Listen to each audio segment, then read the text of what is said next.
Happy Thursday. You know, if you was on Facebook, it'd be Throwback Thursday. So if you got some old throwback pictures and maybe some old jerseys from back in the day, maybe you might want to wear them today and take a photo, you know, do a selfie. Do what you do, okay? But today I just want to bring you to the place where, hey, we want to talk about the prayer of faith. In James chapter 5, verse 14 and 15 tells us, is there any sick among you? Let him call for the elders of the church and let them pray over him, anointing him with oil in the name of the Lord. And the prayer of faith shall save the sick, and the Lord shall raise him up. And if he has committed any sins, they shall be forgiven. And I mean, just in the packages of those two verses, there's so much there to empower the people. If you're sick, call someone from the church, an elder, someone that God has raised up to lay hands on you and to call that sickness out of you. Someone who will anoint you with oil and pray the prayer of faith. Now, this is what you got to pray, because everybody can pray. Most people can just say a few words and whatever needs to be said or done.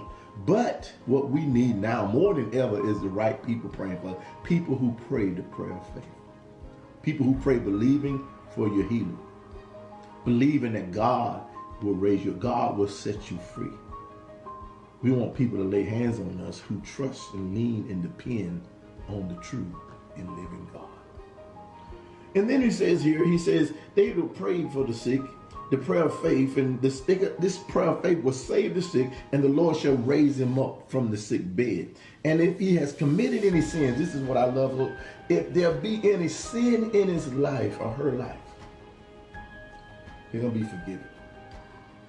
The Lord said that not only if you just make that call, and call on the people that God has raised up to stand in the gap, people that God has raised up to set you free, to heal you, because God got people in the earth realm who can make a difference in your life through the power and the gifting that God has placed on their life.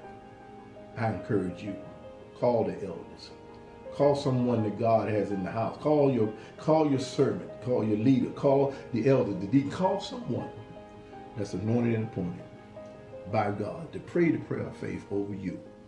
And that everything that God has promised you, number one, I'm going to heal you. I'm going to raise you up from that sick bed. And if you have committed any sins, they'll be forgiven. All right, as you go forth today, remember these things, because it's the prayer of faith that works for you.